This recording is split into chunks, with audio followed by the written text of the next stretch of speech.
आज हमारा जो ये लेक्चर है ये हमारा लामीज थ्योरम और फ्री बॉडी डायग्राम पर ही बेस है। इससे पहले लेक्चर में भी हमने जो आपको कराया था उसमें भी हमने आपको फ्री बॉडी डायग्राम और लामीज थ्योरम के न्यूमेरिकल ही कराए थे। देखिए जितने ज़्यादा न्यूमेरिकल हम करेंगे हमारे कंसेप्ट उतने ही क्लियर होंगे, ध्यान रखें आप। ठीक है, एक मेथड के कम से कम आपको 10-10 न्यूमेरिकल करके देखने हैं, तभी आपके कंसेप्ट क्लियर हो पाएंगे। ऐसी वीडियो आपको मिलती रहेंगी, न्यूमेरिकल भी मिलते रहेंगे, डेरिवेशन थ्योरी सब मिलती रहेगी।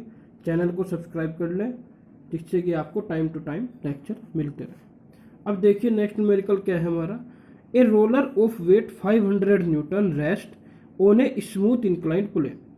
एक 500 न्यूटन वेट का रोलर है जो कहाँ रखा है, एक स्मूथ इंक्लाइंड प्लेन पर रखा है। ये आपका इंक्लाइंड प्लेन हो गया जो हॉरिजॉन्टल से 45 डिग्री का एंगल बना रहा है और उस पर ये कि रोलर रखा है। यहाँ तक तो क्लियर है। और इस रोलर का वेट कितना है, 500 न्यूटन। अब आगे बढ़ते हैं। And is kept free from rolling down by a string as shown in figure. इसे रोकने के लिए, क्योंकि अगर हम इसे ऐसे ही रख देंगे तो नीचे भाग जाएगा, तो इसे रोकने के लिए हमने क्या कर दिया, हमने यहाँ एक स्ट्रिंग बांध दी। ठीक है नहीं, ये स्ट्रिंग इस प्लेन से जो इंक्लाइंड प्लेन है उससे कितना एंगल बना रही है, 15 डिग्री, 15 डिग्री का एंगल बना रही है। तो workout tension in the string and the reaction at the point of contact P. इसने क्या कहा है कि जो ये बी पॉइंट पर कॉन्टैक्ट कर रहा है रोलर, यहाँ कितनी रिएक्शन लगेगी और इस स्ट्रिंग के अंदर कितनी टेंशन होगी वो बतानी है। क्लियर है। तो देखिए बहुत इजी है, कैसे होगा देख लीजिए। पहले मैं इस डायग्राम को इधर बना लेता हूँ। मैंने इस डायग्राम को इधर बना लिया, जैसे इधर बना हुआ है। ये स्ट्रिंग आ गई आपकी, ये छूट गई, ये आ गया। क्लियर है। अब एक चीज ध्यान रखिए, जब इसका फ्री बॉडी डायग्राम हम बनाएंगे इस बॉल का, रोलर का, तो क्या होगा, ये आपका एक्स एक्सिस और वाई एक्सिस बनाए हमने। अब इसका जो वेट होगा डब्लू, वो तो नीचे काम करेगा, इसमें तो कोई डाउट नहीं होगा, क्योंकि मैंने बताया था हमेशा वेट आपका वर्टिकली डाउनवर्ड काम करेगा। और डब्लू की वैल्यू है आपकी 500 न्यूटन, इसमें तो कोई प्रॉब्लम नहीं है। अब प्रॉब्लम देखो कहाँ आएगी, प्रॉब्लम आएगी आपके, एक तो ये स्ट्रिंग, भाई ये स्ट्रिंग है, ये इस तरह से इस पॉइंट से ऐसे स्ट्रिंग जा रही है नहीं जा रही है। मैंने मान लिया इस स्ट्रिंग में टेंशन कितनी है, टी। कितनी टेंशन मान ली मैंने, टी मान ली। अब ये स्ट्रिंग हॉरिजॉन्टल से या वर्टिकल से कितना एंगल बना रही है, ये एंगल पता होना चाहिए, क्योंकि ये एंगल पता नहीं होगा तो क्वेश्चन को कैसे करेंगे। तो सबसे पहले हम इस स्ट्रिंग का ही क्या निकालते हैं, ये स्ट्रिंग कितना एंगल बना रही है ये निकालते हैं। देखिए आपको पता है ये एंगल कितना है, 45, ये एंगल कितना है आपका 15, इसमें तो कोई डाउट नहीं, जो दिया है। मैंने इस यहाँ से इस पॉइंट से एक परपेंडिकुलर लाइन इस तरह से नीचे डाल दी। क्लियर है। अब देखिए आप अगर मैं इस ट्राइंगल की बात करूं, इस ट्राइंगल के अंदर ये एंगल कितना है 45, ये एंगल कितना है 90, तो ये एंगल कितना बचेगा 45। भैया त्रिभुज बन गया नहीं, ट्राइंगल बन गया। और ट्राइंगल के तीनों एंगलों का जो सम होता है वो कितना होता है 180। तो ये 90, ये 45 दिया हुआ है, ये परपेंडिकुलर 90, तो ये 90 होगा, तो ये कितना हो गया 45। ठीक है। अब मैंने क्या करा, जो ये आपका पॉइंट है जहां से आपकी स्ट्रिंग बंधी हुई है, वहां से इस तरह से मैंने एक हॉरिजॉन्टल लाइन बना दी, बन गई। अब आप देखिए ये भी एंगल 90 होगा, 90 होगा नहीं। अब ये है 90, ये पूरा का पूरा आ गया 60, भाई ये तो 90 हो गया, ये पूरा का पूरा 60 हो गया। अब ये जो आपका ट्राइंगल बना ये वाला, इस ट्राइंगल में ये एंगल 90 हो गया, ये 60 हो गया, तो ये कितना बचेगा, ये बचेगा आपका 30 डिग्री। क्लियर है। तो आपको पता चल गया कि आपकी जो स्ट्रिंग है वो हॉरिजॉन्टल से 30 डिग्री का एंगल बना रही है। आसानी से निकाल लिया नहीं हमने। अब देखिए, अब बात आती है बी पॉइंट की, क्योंकि ये जो बॉल है, इस बॉल पर एक तो इसका वेट काम करेगा, एक इसकी ये टेंशन, और एक जो ये बी पॉइंट पर कॉन्टैक्ट है, जिस पॉइंट पर ये कॉन्टैक्ट में है, पूरी की पूरी बॉल सिर्फ एक पॉइंट पर कॉन्टैक्ट में है। तो मैंने क्या बताया था कि जिस पॉइंट पर आपकी बॉडी कॉन्टैक्ट में होती है, उस ये देखिए जो प्लेन है, तो उस प्लेन के 90 डिग्री पर रिएक्शन लगेगी। यानी कैसे रिएक्शन लगेगी, यहाँ से ऐसे रिएक्शन लगेगी इस तरह से, ये आपकी आ गई आर गई।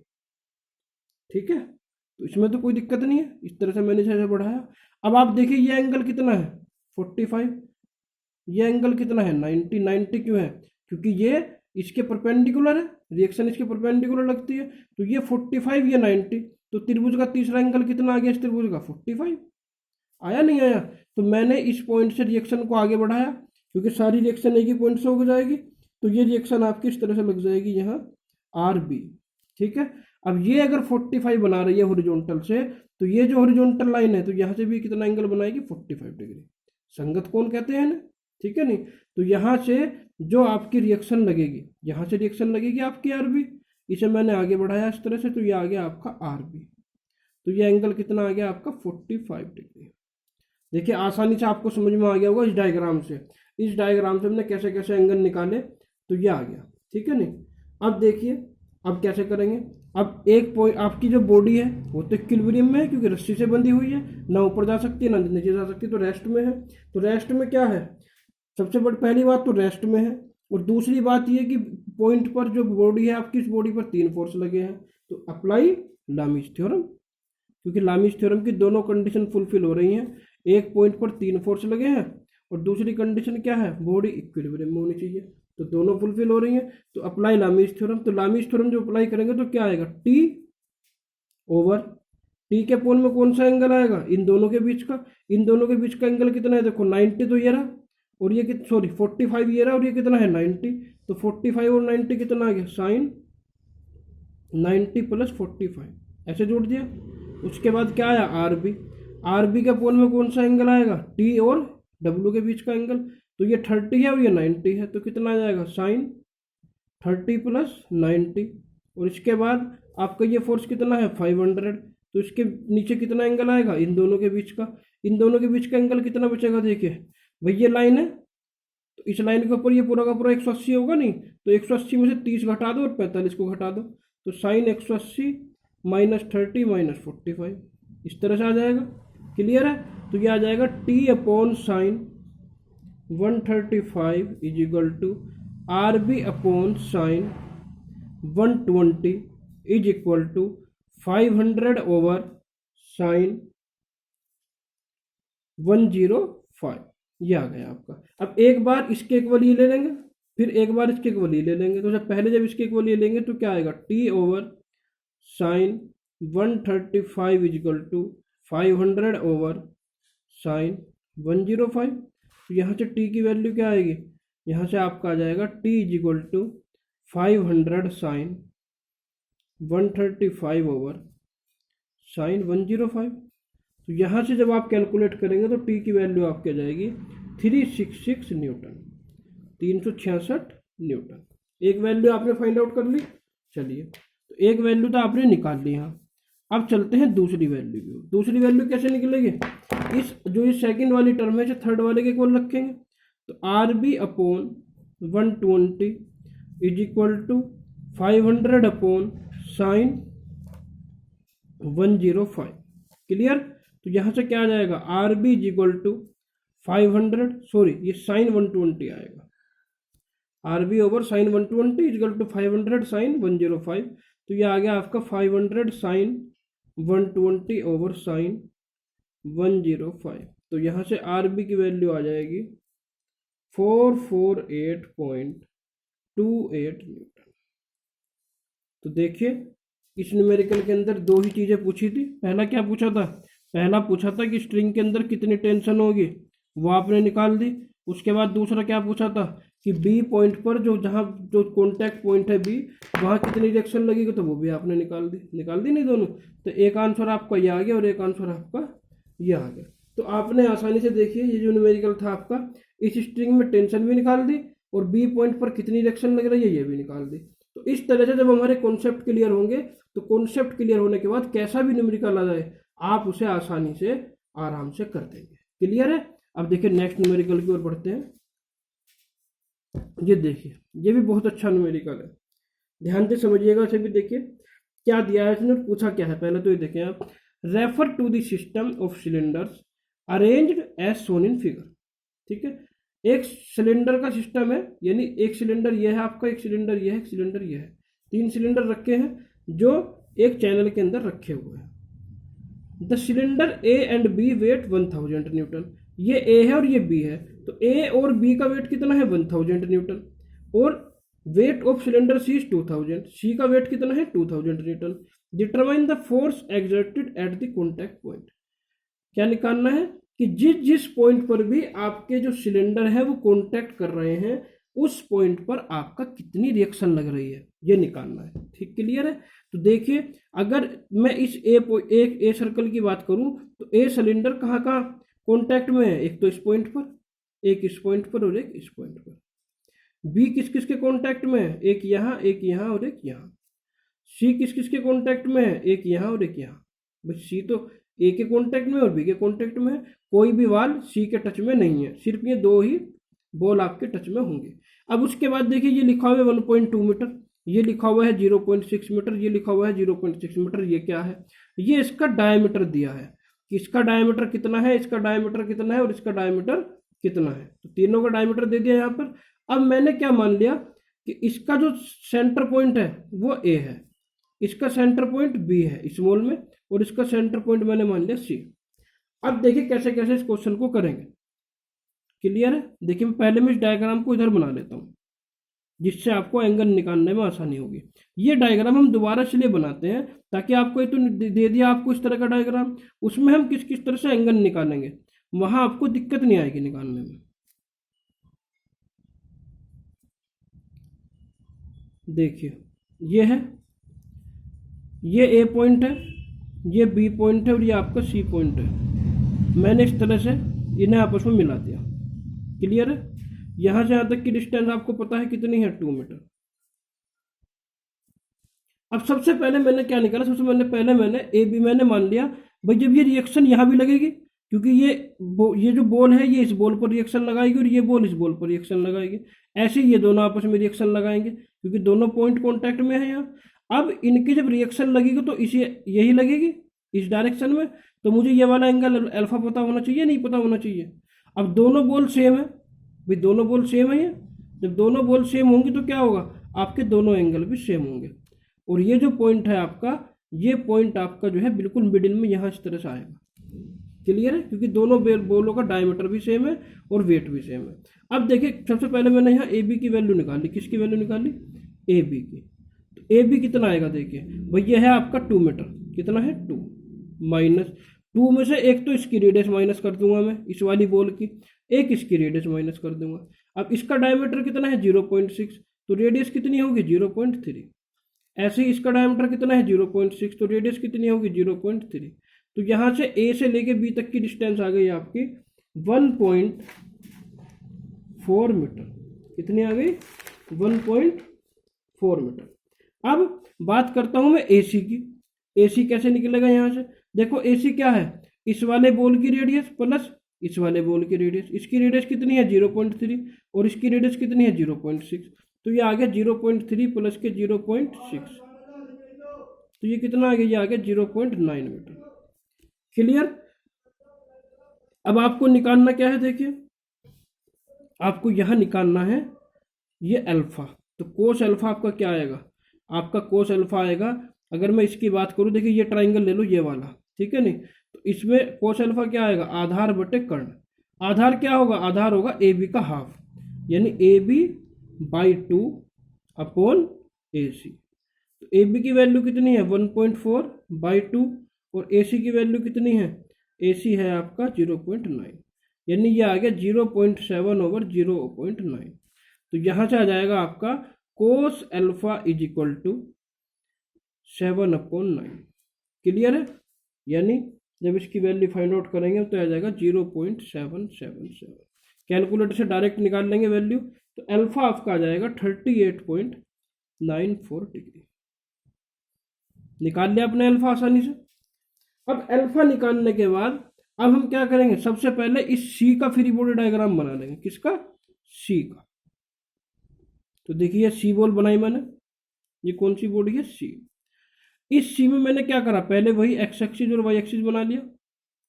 अब इसका एक तो वेट काम करेगा नीचे वर्टिकली डाउनवर्ड, ये वेट कितना है डब्ल्यू, ये है 2000 न्यूटन। अब एक इसमें जो ये एक तो यहाँ कॉन्टैक्ट में है, एक यहाँ, तो ये जो आपका रिएक्शन लगेगी यहाँ से लगेगी अंदर की ओर, तो मैं उसे बाहर ऐसे बढ़ा दूंगा, यानी जो यहाँ से रिएक्शन लगेगी इससे इस तरह से, तो मैंने उसे यहाँ ऐसे बढ़ा दिया, उसे मैंने कह दिया R1। क्या कह दिया, R1। ए और सी में जो कॉन्टैक्ट है उसे मैंने R1 कह दिया। ऐसे ही एक इधर से लगेगी रिएक्शन, इस तरह से, तो वो भी इस तरह से आगे बढ़ जाएगी, वो भी कितनी, वो होगी आपकी R2। क्लियर। अब एंगल की अगर मैं बात करूँ, ये ऐसे बढ़ाया हमने, ये यहाँ ऐसे बढ़ाया, तो ये हॉरिजॉन्टल से कितना एंगल बनाएगा, देखो ये अल्फा है तो ये भी कितना होगा अल्फा, संगत कौन है, ये अल्फा होगा तो ये भी कितना होगा अल्फा, क्योंकि ये भी हॉरिजॉन्टल से बना रहा है, ये भी हॉरिजॉन्टल से बना रहा है, तो ये वाला एंगल कितना आ गया आपका अल्फा, और ये भी कितना आ गया अल्फा। अब देखिए इसमें लामीस थ्योरम लगा दीजिए, अप्लाई लामीस थ्योरम। तो जैसे ही हम इसके अंदर लामीस थ्योरम लगाएंगे तो यहाँ से क्या आएगा बताइए, यहाँ से आपका आएगा R1, क्योंकि एक बॉडी है, एक बॉडी पर 3 फोर्स लगे हैं, बॉडी इक्विलिब्रियम में है, R1 अपॉन साइन, एंगल कितना आएगा इन दोनों के बीच का, यानी 90 प्लस अल्फा, तो 90 प्लस अल्फा की वैल्यू कितनी है, अल्फा की वैल्यू आपने ये निकाली थी 38.94 is equal to R2 over क्या आएगा, इन दोनों के बीच का एंगल, यानी 90 प्लस अल्फा आएगा ये भी, यानी साइन 90 प्लस 38.94, यही आ गया, इज इक्वल टू क्या बचा तीसरा फोर्स 2000 न्यूटन। अब 2000 न्यूटन के अपोन में क्या आएगा साइन, देखिए ये पूरा एंगल कितना होगा इस लाइन से ऊपर 180, यानी पाई, पाई में से क्या माइनस कर देंगे अल्फा, ये माइनस हो जाएगा, अल्फा ये माइनस हो जाएगा, ये आएगा पाई माइनस 2 अल्फा, या 180 माइनस 2 अल्फा भी लिख देंगे, कोई दिक्कत नहीं है। तो यहाँ से आपका आ जाएगा देखिए R1 over sine 128.94 is equal to R2 over sine 128.94 is equal to 2000 over sine 102.12। अब देखिए R1 के और R2 के अपोन में सेम एंगल है 128.94, तो इसके इक्वल इसे रखेंगे, यानी R1 R2 आपका इक्वल आएगा, यानी R1 is equal to R2 is equal to कितना आ जाएगा 2000 साइन 128.94 अपॉन साइन 102.12। R1 और R2 की वैल्यू आपकी यहाँ से आ गई 1591 न्यूटन। तो देखिए एक ही बार में आपकी दोनों रिएक्शन निकल गई। क्लियर है। अब ये रिएक्शन कौन सी निकली पहले ये देख लें आप। मैंने आपको वैसे बता दिया कि आपने किस किस पॉइंट पर रिएक्शन निकाल ली। आपने एक तो इस पॉइंट पर रिएक्शन निकाल ली यहाँ, जिसे मैंने क्या कहा R1, और एक इस पॉइंट पर रिएक्शन निकाल ली। तो C का काम तो खत्म हो गया। C दो जगह से कॉन्टैक्ट में था, वो दोनों आपने आराम से निकाल दिए। अब मैं बात करता हूँ अगली की। अगली बॉल कौन सी है A। अब मैं बॉल A लूंगा, बॉल A। तो A का फ्री बॉडी डायग्राम देखिए, ये बनेगा इस तरह से। ये A बना दी मैंने यहाँ इस तरह से। ये आपका एक्स एक्सिस आया, ये आपका वाई एक्सिस आया। अब आप देखिए एक तो A का वेट काम करेगा नीचे इस तरह से, जिसकी वैल्यू कितनी है 1000 न्यूटन। एक तो यहाँ कॉन्टैक्ट में है, तो इसके 90 डिग्री पर इस तरह से रिएक्शन लगेगी और ऐसे बाहर निकाल देंगे उसे, यानी इस तरह से यहाँ से जाकर यहाँ निकल जाएगी। ये R है। क्लियर। इसे मैंने कह दिया R3। क्या कह दिया मैंने से, R4 कह दिया मैंने से। ये क्या हो गया आपका R4। अब बात आती है किसकी, देखिए ये जो नीचे है, नीचे भी कॉन्टैक्ट में है। ये जब ये आपकी A बोर नीचे कॉन्टैक्ट में, तो यहाँ से भी 90 डिग्री पर इस तरह से रिएक्शन लगेगी, इसी पॉइंट से होकर जाएगी और ऊपर निकाल देंगे, क्योंकि जाएगी तो एक ही पॉइंट से होकर। तो ये मैंने इस तरह से यहाँ से क्या लगा दी RC। ये क्या आ गई आपकी RC आ गई अपवर्ड इस तरह से। ये RA आ गया, ये RC आ गया। देखो एक तो यहाँ कॉन्टैक्ट में है, यहाँ भी रिएक्शन आ गई। दूसरा यहाँ कॉन्टैक्ट में थी तो यहाँ भी रिएक्शन आ गई। अब बचा क्या ये, क्योंकि यहाँ भी कॉन्टैक्ट में है, तो ये बॉल आपकी इस तरह से लगाएगी रिएक्शन अंदर की ओर, तो इसे ऐसे बाहर ले लेंगे यहाँ से, यानी यहाँ से इस तरह से रिएक्शन आएगी और यहाँ से इस तरह से लगा देंगे, तो ये आएगी आपकी। ये कौन सी थी, ये थी आपकी R2। ये क्या थी R2। देखिए ये वाली जो थी, ये सॉरी R1 थी, ये आपकी R1। क्योंकि मैंने जब इस बॉल से यहाँ रिएक्शन लगाई थी तो कितनी आई थी, ये ली थी मैंने R1। अब क्या होगा, अब एक्शन इक्वल टू रिएक्शन होती है, तो इतनी ही रिएक्शन इस पर इस तरह से लगेगी। तो ये आ गया आपका, देखिए ये R4 आ गया, ये RC आ गया, ये R1 आ गया। R1 की वैल्यू आपने निकाल ली। R1 की वैल्यू कितनी आई थी आपके, R1 की वैल्यू आई थी आपकी 1591 न्यूटन। क्लियर है। तब देखिए अब इस पॉइंट पर कितने फोर्स लगे हैं, 4 फोर्स लगे हैं। अब बात आती है, देखिए ये तो दोनों क्या है, ये दोनों वर्टिकल है, ये हॉरिजॉन्टल है, ये इंक्लाइंड है, तो ये वाला एंगल कितना होगा, ये वाला एंगल होगा आपका अल्फा। क्या होगा, अल्फा। अल्फा क्यों है, देखिए देखिए ये वाला है, ये वाला एंगल आपको अल्फा पता है। अगर मैं इसे ऐसे कर दूं यहाँ और यहाँ इसे आगे ऐसे बढ़ा दूं तो ये क्या होगा, ये अल्फा तो ये भी अल्फा, क्योंकि शीर्षाभिमुख कोण है या नहीं, तो ये दोनों आपके इक्वल होंगे एंगल, तो ये वाला एंगल इसके इक्वल होगा। क्लियर है, तो एंगल निकालना ध्यान से सीखे आप, संगत कोण क्या होते हैं, एकांतर क्या होते हैं, शीर्षाभिमुख क्या होते हैं, ये तीनों एंगल मेन है आपके। अब इसके अंदर लामीज नहीं लगेगी, क्यों नहीं लगेगी लामीज, देखिए 1 2 3 4 फोर्स लगे हैं, तो मैं क्या लगाऊंगा यहाँ, भाई बॉडी तो इक्विलिब्रियम में है, तो समीशन एक्स इक्वल टू 0। जब समीशन एक्स इक्वल टू 0 लगेगा तो क्या आएगा यहाँ से, देखिए R4 horizontal force, R4 positive direction में है, R1 का हॉरिजॉन्टल कंपोनेंट क्या आएगा, माइनस के R1 की वैल्यू है 1591 into cos alpha, cos alpha alpha की वैल्यू है 38.94 इज इक्वल टू 0।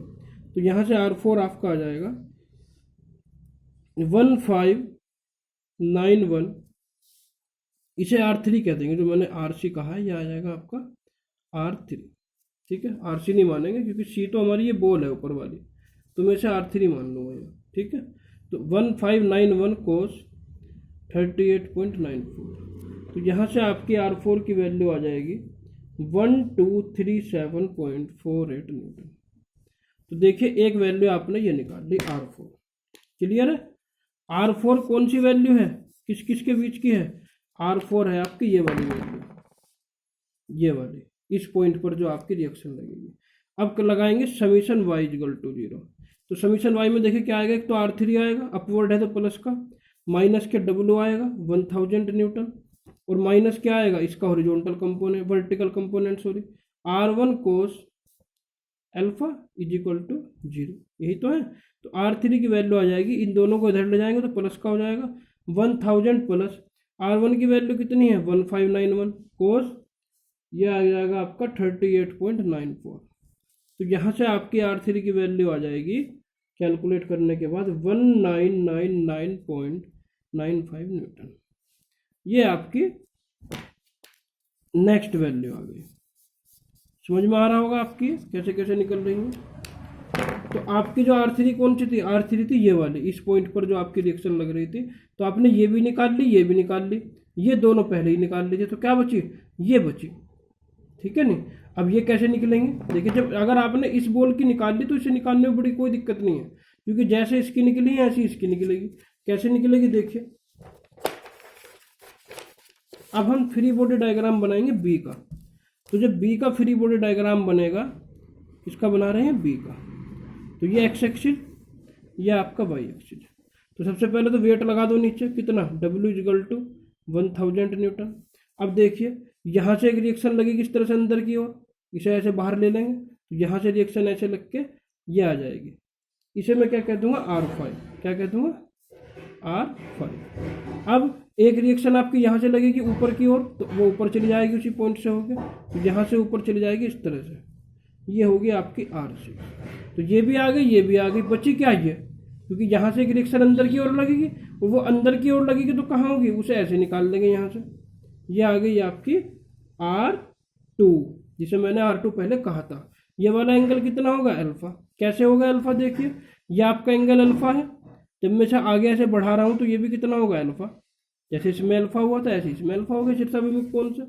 अब देखिए ये आ गया आपका, अब इसमें लगाएंगे लामीज थ्योरम, लामीज नहीं लगेगी इसमें, क्यों नहीं लगेगी, क्योंकि यहाँ भी 4 फोर्स लगे हैं, तो यहाँ भी क्या लेंगे समीशन एक्स इक्वल टू 0। किसकी बात कर रहे हैं हम, ये बॉल बी की।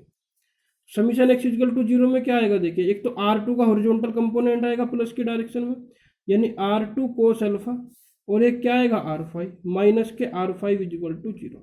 आपको R2 और कोस अल्फा की वैल्यू पता है, तो R5 क्या आ जाएगा आपका, R5 आएगा R2 कोस अल्फा।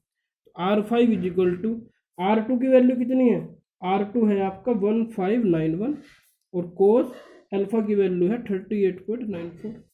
तो R5 कैलकुलेट कर लेंगे, R5 आपका आएगा 1237.48 न्यूटन। आ गया आपका R5। अब R5 निकालने के बाद अब एक और बचा बस आपका, एक क्या बचा, एक बचा आपका ये क्या बचा, देखिए समीशन y इक्वल टू 0 लगाएंगे तो y की डायरेक्शन में एक तो ये R6 काम कर रहा है अपवर्ड, एक ये W काम कर रहा है कितना 1000 न्यूटन, और एक ये R का कंपोनेंट काम कर रहा है माइनस के R2 को सॉरी साइन आएगा इसका वर्टिकल कंपोनेंट नीचे की डायरेक्शन में आएगा साइन अल्फा इक्वल टू 0। तो यहाँ से ये आपका आ जाएगा R6 is equal to 1000 plus R2 sine alpha. तो R6 is equal to 1000, R2 की वैल्यू आपको पता है कितनी है 1591 और अल्फा की वैल्यू पता है कितनी है 38.94। इसे कैलकुलेट कर लेंगे आप आसानी से, R6 की वैल्यू निकाल लेंगे आएगी 1999.95 न्यूटन। क्लियर है? तो ये आपका हो गया बॉल बी जहां जहां कॉन्टैक्ट में थी वहां से हमने क्या निकाल लिया R5 और R6। अब आप अगर देखेंगे R5 और R6 की जो वैल्यू आई है आपकी वो किसके इक्वल आई है, वो आपकी R4 और R3 की आई है। देखो R4 कितना था 1237.48, R5 कितना है 1237.48, ऐसे ही R3 कितना था 1999.95, ऐसे ही आपका R6 कितना है 1999.95। ऐसा क्यों है, देखिए आपकी जो नीचे वाली बॉल है ये सेम डायमीटर की है और सेम लोकेशन में रखी है, भाई ऐसी ही लोकेशन इधर है, बस इसने ये वाला कॉर्नर पकड़ लिया, इसने ये वाला कॉर्नर पकड़ लिया, तो ये वाली रिएक्शन इसके इक्वल होगी और ये वाली रिएक्शन इस रिएक्शन के इक्वल होगी। क्लियर है? तो देखिए जहां जहां आपकी बॉडी कॉन्टैक्ट में थी यहाँ यहाँ ये दोनों निकाल लिए, ये और ये दोनों निकाल लिए, और ये और ये, तो 6 हमारी वैल्यू आएंगी। ध्यान रखना कॉन्टैक्ट चाहे वाल से हो चाहे सरफेस से हो या दूसरी बॉल से हो, रिएक्शन जरूर लगेगी, ठीक है नहीं। और जो रिएक्शन हॉरिजॉन्टल या वर्टिकल लगेगी उसमें कोई दिक्कत नहीं आएगी। प्रॉब्लम आपको कहाँ आएगी, जैसे ये वाली रिएक्शन लग रही थी और ये वाली, ये दोनों आपकी इंक्लाइंड लग रही थी, तो इंक्लाइंड रिएक्शन के लिए क्या होगा, इंक्लाइंड रिएक्शन के लिए हम इस तरह से किसी ना किसी तरह से उनका एंगल निकाल देंगे। क्लियर है? और एक चीज का और ध्यान रखिएगा, जब भी कॉन्टैक्ट से रिएक्शन लगेगी तो वो पॉइंट पर अंदर की ओर लगेगी, ठीक है नहीं। वो बात है जैसे यहाँ से अंदर की ओर लगी तो यहाँ से मैंने उसे बाहर आगे बढ़ा लिया, यहाँ से भी अंदर की ओर लगेगी, यहाँ से भी अंदर की ओर लगेगी और यहाँ से भी अंदर की ओर लगेगी। अब ऐसे ही जैसे जब मैं इस बॉल का फ्री बॉडी डायग्राम बनाऊंगा तो ये वाली बॉल इस पर अंदर की ओर रिएक्शन लगाएगी और ये वाली इस पर अंदर की ओर रिएक्शन लगाएगी। जब मैं इस बॉल का बनाऊंगा फ्री बॉडी डायग्राम तो क्या होगा, ये वाली बॉल इस पर अंदर की ओर रिएक्शन लगाएगी, फिर हम उसे आगे बढ़ा लेंगे तो वो इस तरह से आगे आ जाएगी, कोई दिक्कत नहीं है। ऐसी जब मैं इसका फ्री बॉडी डायग्राम बनाऊंगा तो ये वाली बॉल इस पर अंदर को रिएक्शन लगाएगी। हमने आपको सब चीज़ें बताई हैं, तो इस तरह से आप ये दोनों न्यूमेरिकल कर लेंगे। अभी इसके न्यूमेरिकल हम और भी कराएंगे, ठीक है, क्योंकि ये जो बॉल वाले न्यूमेरिकल होते हैं इनमें से एग्जाम में जरूर 1-2 न्यूमेरिकल आता है। क्लियर है नहीं? तो जो न्यूमेरिकल हम करा रहे हैं उम्मीद है कि उन्हीं में से आपको एग्जाम में मिल सकता है, लेकिन फिर भी आपके पास जो बुक है उससे भी आप करते रहें, ठीक है। तो आज के लिए इतना ही। चैनल को सब्सक्राइब कर दीजिएगा जिससे कि आपको टाइम टू टाइम सभी वीडियो मिलते रहे। धन्यवाद।